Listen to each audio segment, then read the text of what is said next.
आप सभी का स्वागत है RSL मैथ स्टडी नॉलेज में।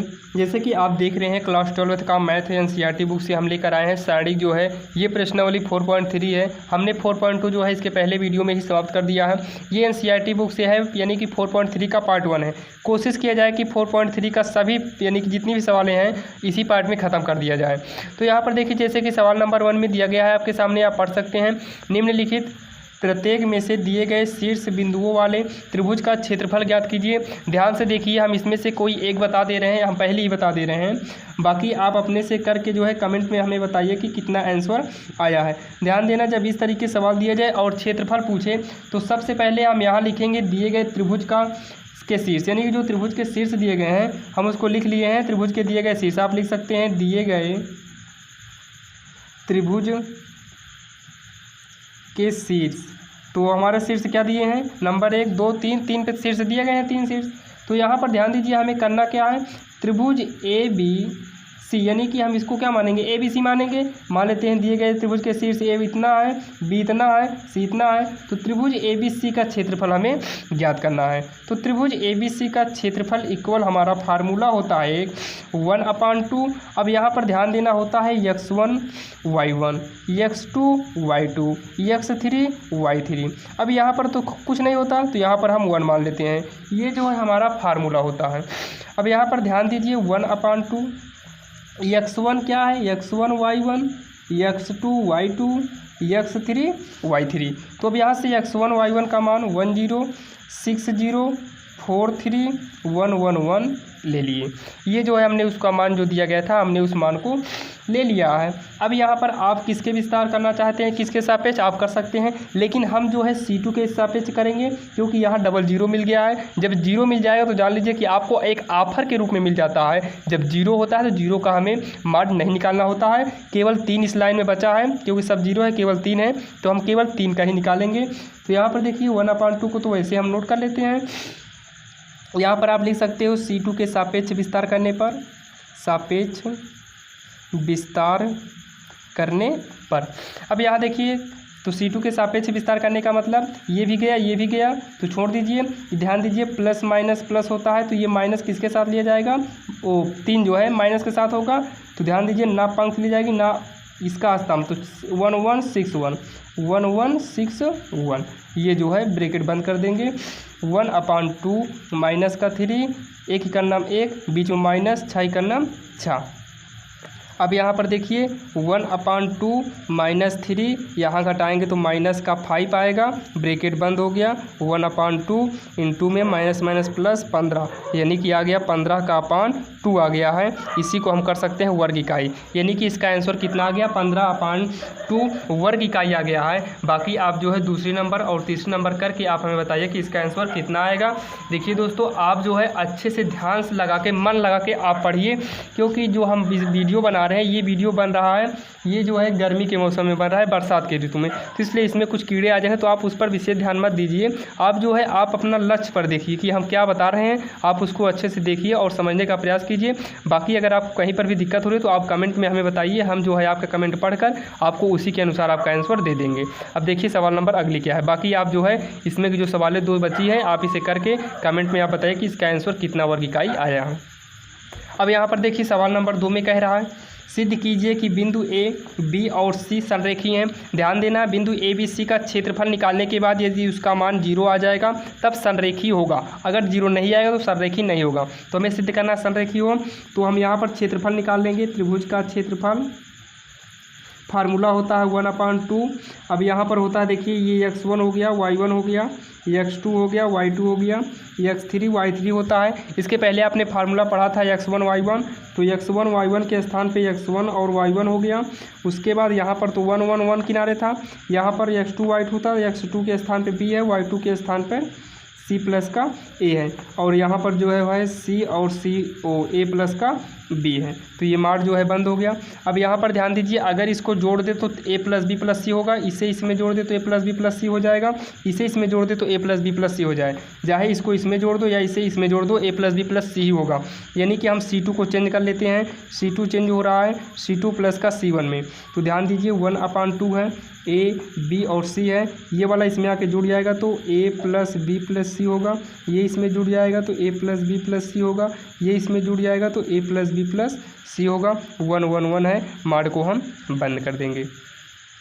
यहाँ देखिए 1/2, देखिए ये चीज़ जो है तीनों में मिल रहा है, तीनों में से एक बाहर ले लेंगे, तीनों में मिलेगा तो एक बार बाहर जाएगा, तो यहाँ बचा क्या, ए बी सी, 1 1 1 हो गया, 1 1 1 हो गया। हमने आपको बताया था जब कोई दो पंक्ति या स्तंभ बराबर हो जाए तो उसका मान 0 हो जाता है। तो यहाँ पर देखिए C2 बराबर है C3 के, तब क्या हो जाएगा 1/2 ए प्लस का बी प्लस सी, यहाँ पर हो जाएगा इसका मान 0 हो जाएगा। अब 0 से गुणा करेंगे तो बाकी सब 0 हो जाएगा। जब अभी हमने आपको क्या बताया, जब इसको हल करने के बाद 0 आ जाए तो संरेखी हैं, तो यहाँ पर लिख देंगे अतः दिए गए बिंदु संरेखीय हैं। ये जो है इसका आंसर हो गया। अब यहाँ पर देखिए सवाल नंबर 3 में दिया है प्रत्येक में के का मान ज्ञात कीजिए, यानी कि 2 दिया है, दोनों में हमें के का मान ज्ञात करना है। यदि त्रिभुज का क्षेत्रफल 4 वर्ग इकाई है जहाँ शीर्ष बिंदु निम्नलिखित है, यानी कि ये शीर्ष बिंदु दिया है, तो मान लेते हैं शीर्ष बिंदु पहले के लिए है, मान लीजिए शीर्ष बिंदु ए है k, 0, बी है 4, 0 और सी है 0, 2। तो यहाँ पर हम निकाल लेंगे त्रिभुज का क्षेत्रफल बराबर 1/2, x1 के स्थान पर k0 है, y1 के स्थान पर 0 है, और यहाँ पर 4 0, ये 0 2 है। यहाँ पर अपने आप से हम जो है सूत्र के नियम से 1 1 कर देंगे। अब यहाँ देखिए त्रिभुज का क्षेत्रफल यहाँ दिया है 4 वर्ग इकाई, 4 1/2, यहाँ पर देखिए k 0 1 4 0 1 0 2 1। अब देखिए यहाँ पर तिरिया गुणा कर देंगे, 4 दूनी 8 हो जाएगा इक्वल, इसमें से ध्यान दीजिए बचा क्या, k 4 0 0 0 2 1 1 1। अब यहाँ पर ध्यान से देखिए 8 इक्वल k को हम बचाएंगे तो ना तो पंक्ति ली जाएगी ना स्तंभ लिया जाएगा, 0 1 2 1 0 1 2 1। उसके बाद -4 ले लेंगे क्योंकि यहाँ प्लस माइनस प्लस होता है, तो प्लस वाला के लिए थे, फिर सेकंड पे माइनस होता है तो -4 लिए। तो ना पंक्ति ना स्तंभ, देखिए ना पंक्ति लेंगे और ना पंक्ति लेंगे ना स्तंभ लेंगे, तो 0 1 2 1 बचा है, 0 1 2 1 प्लस में 0 लेंगे, तो 0 जब लेंगे तो यहाँ पर क्या आएगा 0 1 0 1 आएगा। तो यहाँ पर 8 इक्वल के इसमें करेंगे 0 इकन्नम 0 -2 इकन्नम 2, क्योंकि बीच में माइनस लगता है, माइनस का 4 0 -2 इकन्नम 2 प्लस 0 से कर देंगे सब 0 हो जाएगा। 8 के इंटू में बचा -2 -4 इंटू में बचा -2, 0 तो 0 हट ही जाएगा ये। तो 8 इक्वल -2 के माइनस माइनस ये कट जाएगा प्लस आ जाएगा 8। तो अब यहाँ पर ध्यान दीजिए 8 है, ये 8 उधर जाएगा तो माइनस का 8 बराबर माइनस का 2 के, तो ये घट के आ जाएगा 0 आएगा माइनस का 2 के इक्वल हो गया 0। अब यहाँ पर देखिए के का मान आ गया 0। अब यहाँ पर ध्यान से देखिए, अगर यहीं पर हमने माड लिया है और माड आपको पता है माड प्लस में भी हो सकता है माइनस में भी हो सकता है, तो ये प्लस प्लस माइनस दोनों हो सकता है, तो हमने प्लस में लेके हल किया, कितना आ गया है प्लस में लेके हल किया 0 आ गया है। अब इसी को माइनस में लेके हल करेंगे तो -8 इक्वल में यहाँ देखिए लास्ट से करते हैं, यहाँ पर देखिए अगर हम इसे प्लस और माइनस में लेंगे तो यहाँ पर हम प्लस में लेके हल कर लिए हैं, क्योंकि माड है, माड प्लस और माइनस में दोनों हो सकता है। तो यहाँ पर हम अगर हम मान लीजिए कि हम माइनस ले लेते हैं, यहाँ पर अगर माइनस लेंगे तो इक्वल में -8 इक्वल क्या होगा -2 के, यहाँ देखिए -2 के प्लस का 8 होगा, तो यहाँ पर देखिए -8 इधर आएगा -8 इक्वल माइनस का 2 के, -16 बराबर का -2 के, माइनस से माइनस कट जाएगा, 16 का बटा 2 बराबर के, तो ये आ गया जो है 8 बराबर के। तो के की वैल्यू क्या आ गया, एक तो 0 आ गया था और दूसरा 8 आ गया था, तो यानी कि के का मान क्या हो गया 0,8 हो गया है। सेम इसी प्रकार से आपकी सवाल नंबर दूसरी भी लगेगी। आप दूसरी नंबर इसी प्रकार से करके हमें कमेंट में बताइए कि आपका आंसर कितना आया है। अब देखते हैं सवाल नंबर अगली क्या है। अब देखिए समय न गवाते हुए अगली बता दे रहे हैं, आप इसे अपने से करके हमें कमेंट में जरूर बताइए। आप लोग कमेंट नहीं करते हैं, लेकिन आप लोग कमेंट करके हमें बताइए ताकि हम देखें कि आपने क्या इसका आंसर लाया है। अब यहाँ पर देखिए कह रहा है सारणी का प्रयोग करके 1 2 और 3 6 को मिलाने वाली रेखा का समीकरण ज्ञात कीजिए। हम मान लेते हैं इसको मिलाने वाले जो समीकरण रेखा का समीकरण, यानी कि मान लेते हैं इसको मिलाने वाले बिंदु, तो यहाँ पर मान लेते हैं मिलाने वाले बिंदु जो हैं ये मान लेते हैं कि है x और y है। जब मिलाने वाले बिंदु x और y होंगे तो क्या करना है, प्रयोग करके बताइए कि मिलाने वाले बिंदु समीकरण ज्ञात करना है। तो ध्यान देना, समीकरण ज्ञात करना है तो मिलाने वाले बिंदु क्या मान लिए हम, x और y मान लिए। तो 1/2 फार्मूला होता है x1 y1 x2 y2 x3 y3 1 1 1 होता है, इक्वल में 0 होता है। तो ये जो है इधर आ जाएगा 0 हो जाएगा। तो x1 y1 1 x2 y2 1 x3 y3 1 बचेगा, इक्वल में ये जो इधर आ जाएगा 0 से गुणा कर देंगे 0 ही हो जाएगा। अब x1 y1 मानते हैं तो x y1 हो गया। अब ये देखिए 1 2 है तो 1 2 यहाँ पर तो 1 ही होगा, 3 6 है तो 3 6 यहाँ पर 1 ही होगा। अब यहाँ देखिए इसके इक्वल में है 0। अब इसे जो है हम विस्तार करेंगे तो ये विस्तार करने पर आ जाएगा। इसे जब हम विस्तार करेंगे तो देखिए x को हम जब बचाएंगे तो ना पंक्ति ना स्तंभ लिया जाएगा। तो 2 का नाम 2 6 का नाम 2 यानी कि 2 माइनस का 6 होगा। फिर माइनस का y हम इस तरीके से लेंगे, यानी कि y को इस तरीके से ले रहे हैं हम, तो प्लस माइनस लेंगे तो माइनस y। जब ये लेके हल करेंगे तो आ जाएगा 1 माइनस का 3 प्लस 1 ले लेंगे। जब ये 1 लेंगे तो ना पंक्तियाँ ना स्तंभ, 1 6 6 3 दूनी 6 यानी कि 6 माइनस का 6 इक्वल में 0 हो गया।